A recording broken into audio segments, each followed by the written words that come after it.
So today I want to compare the Xduoo TA-66 versus my solid state topping L50.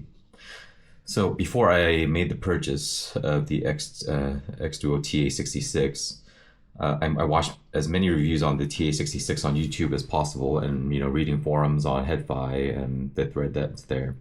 And while I'm no audio reviewer, I'm making this video in hopes that it could be helpful to somebody who is looking to potentially purchase this. And because this amp gets recommended very often, and so a lot of reviewers have called this the new Dark Voice. I wouldn't know, as if I've never experienced the original Dark Voice and what that was like, but they say that this is actually better. One of the reviewers commented on how epic the bass that comes out of the TA-66 is, and a few were puzzled by this amp, right? Being cheaper than the TA-26, that how can it sound better, right? It also has point-to-point wiring, which I had no idea what that was until I started looking into tube amps, and a lot of the terminology of the reviews when it came to tube amps I had to look up. So with all the reviews, I was convinced that this amp might be a good starter amp. The question was whether I wanted to go and purchase a much more expensive amp, or start with the starter and then maybe move on to something else. Well, you can also see here that I have the Felix Audio Echo here, which I did purchase after trying out the TA-66. And before getting into the review and comparison, let's go into my setup. I'm running this through my topping E50 DAC, which is connected to my L50 solid state amp, and also it is connected to the TA-66. And so this is connected via RCA, and the L50 is connected through the balanced connection that it has, that it's available there. And so I volume matched the two amps, and I started going back and forth. And initially when I was trying to listen for the differences in the amps and just seeing okay, which one do I like better, or what makes the TA-66 better, because I was convinced even before buying the amp that this would be better. I would plug in my headphones here, and then I would listen a little bit, and then I would take the same track and plug it in my L50 and listen to it there, as after having it volume matched, so to minimize differences that the volume would make. I also had the TA-66 connected to the IAMA A70 as a preamp, just to see how the sound changes on my speakers, which are the Sonus Faber Lumina 2s. And the headphones that I used to test the gear here are the three headphones that I had on hand with me. One which is the Sennheiser HG600 Classic, which supposedly pair really well with tube amps. The next that I have is the ZMF Verite Closed, which are probably my favorite headphones that I own. And one that has a very different sound is the Hyphaman HE1000. This is the Stealth Magnet version.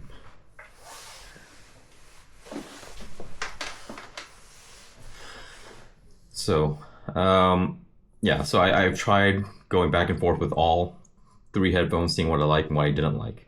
And when I was trying to see the differences here, plugging it into here and then going over there, I thought that I could hear a little bit of a difference. And so I felt like I gravitated more towards the tube amp sound a bit. And this is not a review to bash on the TA-66, not by any means. On its own, the TA-66 is actually a great sounding amp, especially for the price. Though when I first received it, the front tube here had like this crackling sound that it made, but it went away after the first 20 hours or so breaking it in. And initially it was a little bit loud, but it got softer and softer over time. And so but also like at first I thought I was a little crazy because I heard that tube amps distorted sound, which is why they supposedly measure very poorly. But switching back and forth, I really couldn't hear that big of a difference between the TA-66 and the topping L50. And I wasn't sure if there was something wrong with my ears, and so I also went and posted this on HeadFi, asking what others' experiences were with it. And another reviewer commented that, or not a reviewer, another HeadFier commented that, yeah, they also felt the same. And so I definitely wasn't the only one. I had also later on read reviews, I forget which website it was, saying if you wanted the more tubey sound, right, you don't go for OTL. I'm actually not sure if that's true, because I assume that OTL tube amps also, depending on the amp, have a very some may have a very tubey sound, right? And when I say the tubey sound, what I expected was more warm, possibly a wider sound stage, right? Potentially a little bit loss of details. But with this amp, you really don't lose any of the details. And like I said, it really sounds very much just like the L50. And so with the recommendation of fellow headfires, I started the tube roll, right? Which is why you see these two tubes here, which aren't stock. The one in the back over there is the vintage Svetlana Wing C 6AS7G or 6H13C, and that is the buffer tube. And the front I have is the Tongsol 6SL7GT, which you need an adapter for, because originally, the original preamp tube here supposedly uses a tube that isn't that widely available, unfortunately. So when I tube rolled, I could tell that it sounded a smidge warmer, maybe a smidge wider. At least that's what I thought. But it's really hard to compare sounds with tube rolling, because you have to go back and forth. So you really just have to rely on like memory, right? Which is never a great indicator whether there's like a huge difference or not. But I was actually still pretty satisfied, I guess, with what was coming out of here. But I wanted to be more sure, right? So that's when I bought this little device here. So what this is this allows you to plug in three audio jacks here and kind of go back and forth and switch over from one to the other to test, what each one sounds like. And so this allowed me to quickly change between one source and the next to actually listen for any differences. I am aware that this can potentially result in some loss of sound quality, as I'm plugging more things in between the source and the headphones, but probably not that much. And I mean, I felt like this would still be a good thing to be able to tell the differences. And so, some of the tracks that I use for testing headphones is one, IU, the Korean singer, her song My Sea, I felt like stages pretty nicely. And so, I use that song for that. Ado, a Japanese singer, her song is very speedy and just a lot of crazy details everywhere. Wang Ok's Number 2, which is a much more relaxed track. And Love's Lovesick, and both of these tracks were something smoother. Eugene Super Shy and the Korean group, because their treble detail, it's very prominent. And so, these songs allow me to, see what the headphones are doing pretty well. And these are songs that I listen to very often, right? So I know them well.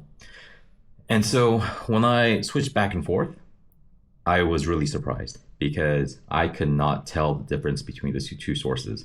The bass, the mids, the treble, where I felt like maybe there were some places that might have sounded slightly different, but if there were any differences, it was very small. And if I was doing a blind test, I knew, if I'm being totally honest with myself, I knew that I could not tell which source the sound was coming from. So, so I spent an hour or so just listening on the L50, which I hadn't done since I bought the TA-66. And the crazy thing is that my mind was somehow telling me that it sounded a little bit thinner on certain songs, but I still can't be sure. So I think I do have a feeling that this TA-66 is doing something, but it's not that much of something. Um, and so, it could be that, when I'm just passively listening, my mind is picking up a little bit more warmth, which I'm not really registering, which is actually would be a little bit odd because usually when I'm listening to something more critically is when I'm picking up the differences much better. So, I tried that with, as I said, all three headphones. And with the HE1000 Stealth, I couldn't hear a difference. With the ZMFs, I couldn't hear a difference. What was interesting was the HD600. I could tell a slight difference on those headphones for some reason. On the TA-66, I did hear a smidge more warmth, and the treble was slightly softened. Although the HD600 is not a super detailed headphone to begin with. But yeah, so there were some differences there. So in conclusion, whether the Xduoo TA-66 is worth it for you, I think it really depends on what you feel is the definition of a good amp. Purely based on sound, it is an amp I can recommend, right? If you just want something that sounds good. And I mean, honestly, it looks really cool too, right? But if you're looking for that tubey, warmer sound, which is, very different than solid state amp, then I would really look elsewhere. Because, I mean, right now you can get the topping L50 for, I don't know, 100 something bucks. And, the TA-66, if it's cheap, I got it for 216 euros, I think it was. So, I mean, it's not that much more expensive, but the difference is just, don't make it worth it. I actually hear more difference between my L50 versus some of my portable sources, such as this Questyle CMA 18P, right? Which I feel like softens the treble a little bit. Yeah, so, and also I know that it's doing something because I know you're not supposed to run IEMs on the amp, but as the Symphonium in-ear monitors, IEMs need a little bit more power. I felt like I would give it a shot, right? And I do hear a lot of distortion. It doesn't sound great by any means, but it's telling me that it's doing something, right? That is different from the solid state. But yeah.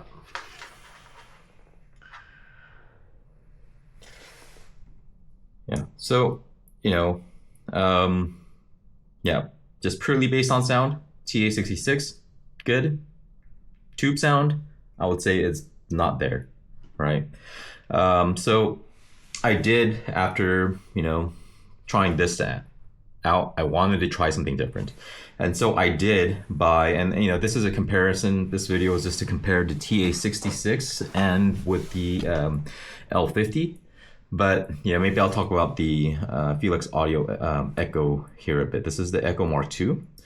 And honestly, I don't know tube amps that well, so I don't know the configuration. Off the top of my head, I can tell you what tubes these are using, and so I want to say this is a review.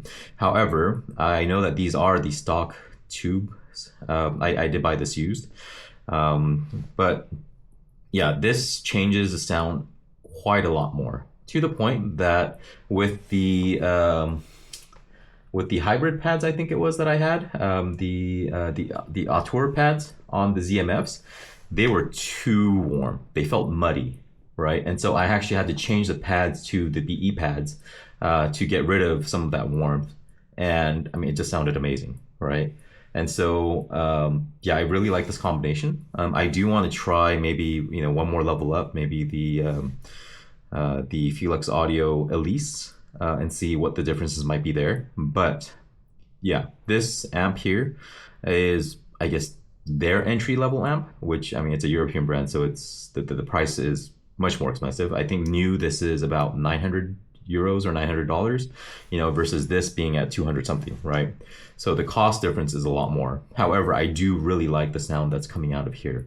It does make the sound really warm. I don't know how much more soundstage I get, right? I need to do maybe a more detailed listening session, which I really haven't done for comparison. I've just been listening to it and I've really enjoyed it. And so, maybe later on I will do a more in-depth comparison maybe between the Echo and the L50 to describe some of the differences that I hear. But yeah, this has a much tubier sound that I really like. So, you know, I've also been trying, you know, because I don't have endless amounts of budget. So I wanted to buy something cheaper to try. But unfortunately, it didn't work out for me. And so, yeah, so I'll end this here. You know, like I said, this video is just purely to help people out who is considering the TA-66 and what you might expect from it. I'm not trying to become an audio reviewer by any means, but because I couldn't find much information on tube amps in general, I felt like, you know, other than just people praising this amp to no end. And honestly, from what I was expecting based on those reviews, I was a bit disappointed, right? And so I hope that others maybe wouldn't have this experience. Yeah, so that's it for now. Thank you for listening, and I hope this was helpful. Bye.